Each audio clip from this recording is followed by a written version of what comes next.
Hello traders and welcome to the market opening preview August 3rd on a Monday in our new trading week 2015. Traders, great to be with you, coming to you live from Pattaya, Thailand. Bright blue sunny skies, hot beautiful white sandy beaches. The water's looking awesome today. Could be lunch at the gazebo. Thinking about it. Definitely thinking about it. Traders, this is brought to you through FXCL Excellence in Trading. Traders, got a lot to talk about today. It is a Monday. We've got a couple of people on holiday today. The Aussie is on a bank holiday. And somebody else is on a bank holiday, but we'll get to that in just a minute. But before we move on, if you would, let me introduce myself to you. My name is William Gilda. I'm your moderator for the Market Opening Preview Series every single trading day before the London Open. Traders, I normally record this during the Asia session. So it gives you a full day for our trade plans to work. Traders, I started trading in the year of 2006 and 2008. I retired from a wonderful career in the fire rescue department out of the great state of Florida. Traders, 9 days later, I got on the big bird and came to Thailand, and well, it's 2015. I'm still here, traders, having a great time, enjoying myself. I'm still on vacation, I think. I'm working harder now than I did when I was working my other 27-year job. I do look at technicals and fundamentals. I do look at charts most of the day, and I'm able to trade all three trading sessions and get a full night's rest. I only trade about 3 hours into the New York session, as that brings me up to almost 11 p.m. So I'm usually pretty much done by then, pretty fried by that time of the day. I've about had enough. I do get breaks, though. It's not like I sit in front of my screens all day long. I do get hour break here, 2 hour break there, so it's not that bad. Traders, I'm looking for opportunities and probabilities that are on my side, so when I enter a trade, that there's a good chance that I'm over 50% that I can win that trade. And that's what this is all about. You know, looking at charts, and we're going to set up some trade plans and look at why we do it. You know, not just that we do it, but why we're looking at it and why we're going to do it that way. So that's a little bit about me. So my days are pretty busy. All right, let's get the legal stuff out of the way. This is our risk disclaimer. Forex trading has a large potential rewards, but also a large potential of risk. You must be aware of the risks and be willing to accept them in order to invest in the Forex markets. Traders, most importantly, please do not trade with money you cannot afford to lose. Traders, always remember that past performance of any trading system or methodology is not necessarily indicative of future results. All right, let's get going.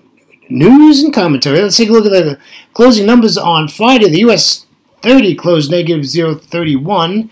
The S&P 500 closed also negative 0.22. The NASDAQ closed barely at negative 0.01. And the small cap 2000 on New York closed in the green at positive 0.58. Let's head on over to the Eurozone, where the DAX closed up positive 0.46%. FTSE also in the green at 0.41%. The CAC 40 also in the green at 0.72%, and the Eurostoxx 50 also in the green at 0.47%. Nice ending for the Eurozone, everybody in the green. All right, let's head on over to Asia, and these countries are currently trading as all markets are open. The Nikkei 225 is negative 0.65%, the S&P ASX 200 out of Australia, and they are closed today. They're on a bank holiday, but apparently they're trading because I have them open, and they are negative 0.38%. And the Shanghai is negative 1.87%, and Hang Seng is negative 1.09%, with the Kospi at a solid 0.94%. Let's zip over to today's calendar. Let's take a look at what's going on here. All right, let's see here. I know my thing said that Aussie was on a bank holiday, but it sure doesn't look like it. So we do have some data. We had some China data come out in the Asia session earlier, and it did not do absolutely nothing in the markets. Absolutely nothing in the markets. So I am looking.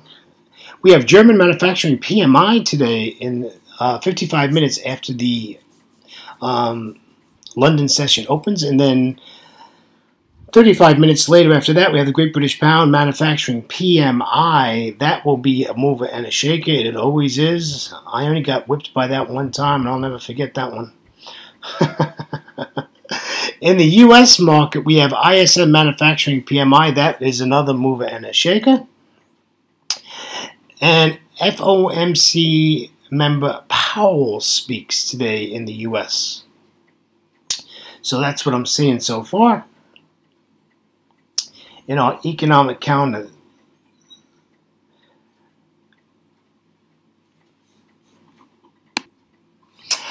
All right, commentary. I was looking at all the charts today. I was up kind of early this morning. Yeah, it was China had HSBC manufacturing PMI came out at 47.8. They were expecting 48.3, but like I think the euro moved like 12 pips, so it wasn't a big mover and a shaker as far as that goes.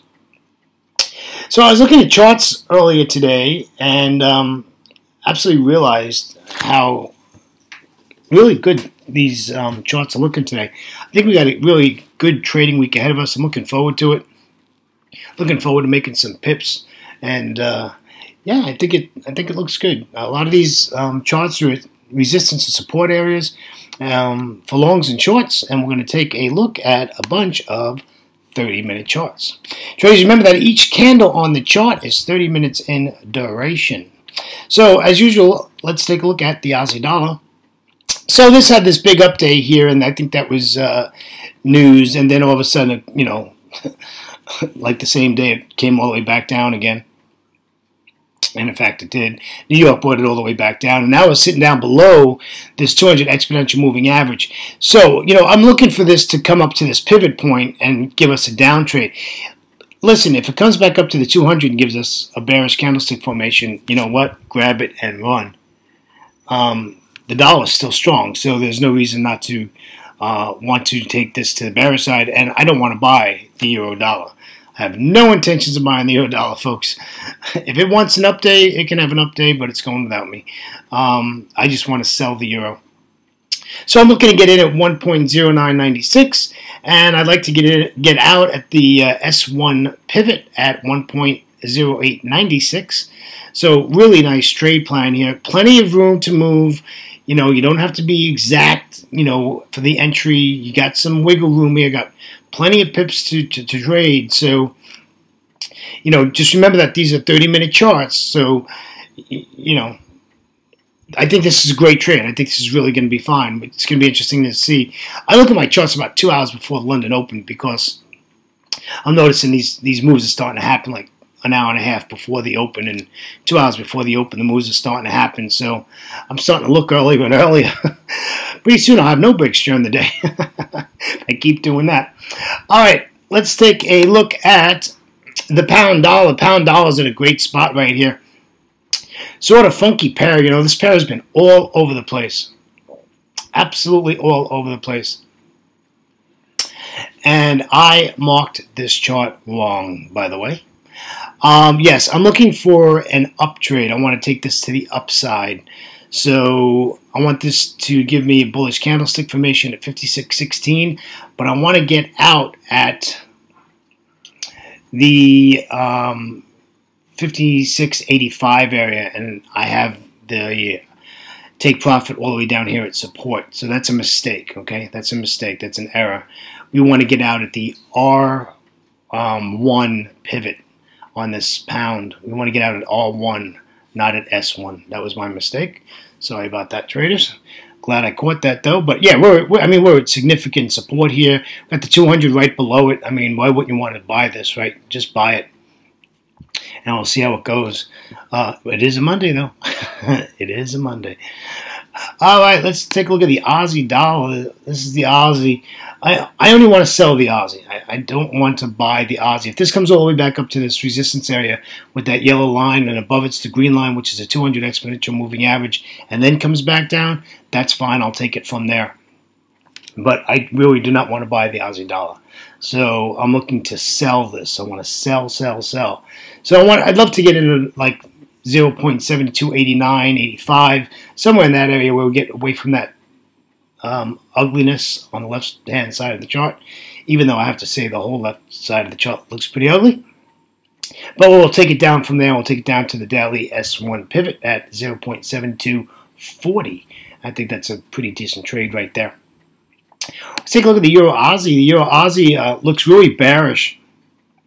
And this is going to be a trend line trade, but what's nice is we have the 200 exponential moving average right there. And we have like 3 indecision candles in the Asia session. So I like that. So I'm hoping we'll get a nice candle below this. Now this can turn around and bounce. You know, the other side of this story is, even though this is a valid trend line, the other side of the story is this can bounce off this trend line and just take off to the upside. So you have to keep an eye on that. So if it went above the daily pivot, let's look at the other side of the picture here. If it went to the other side and it went above the daily pivot, just wait for a retest, you know, and then take it long and then take it up to all one. You know, this is bearish. It's got a lot of resistance above it. So let's trade this to the downside and we'll take profit at 1.4966. So you give you both sides of the story in case it does happen to bounce off it, but it doesn't look like it with those candles. All right, here's our Euro Yen, which is bearish, bearish, bearish. Nice, you know, this isn't a spot where you'd want to get in, 136.15. You know, unfortunately, it's Asia. Look at these candles. They're wimpy. You know, the last half hour was an indecision candle. You know, who knows what's going to happen here. This is definitely going to be one of these where you're going to wait for the London Open and get that volatility in there.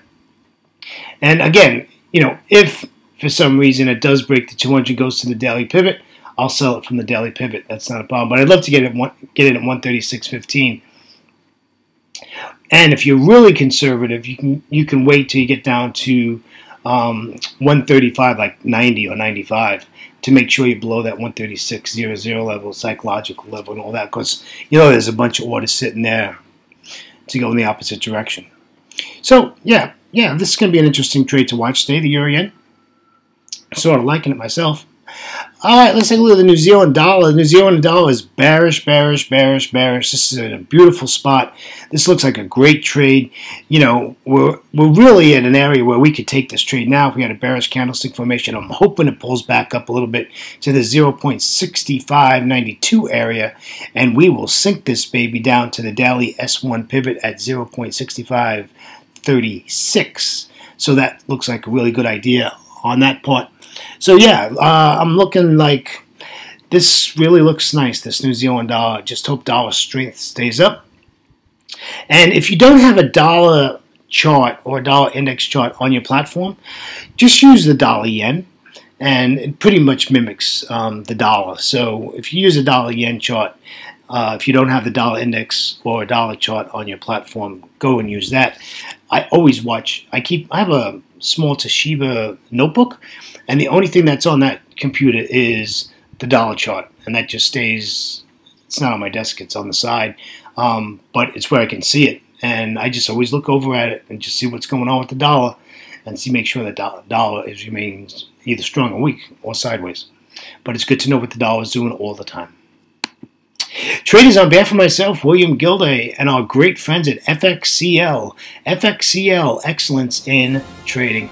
Traders, please come visit our site at fxclearing.com for your trading solutions. It's a great site, good economic calendar, lots of opportunities. You can get a demo account, you can do a lot of stuff there. So come and visit our site, look around, have a good time, a lot of training on the site, all that good stuff. Traders, as we always say, always remember, you want to trade smart and not hard. And traders, till tomorrow at the Market Opening Preview Series, we'll see you then. Traders, have a great trading day. Catch you next time. Bye-bye.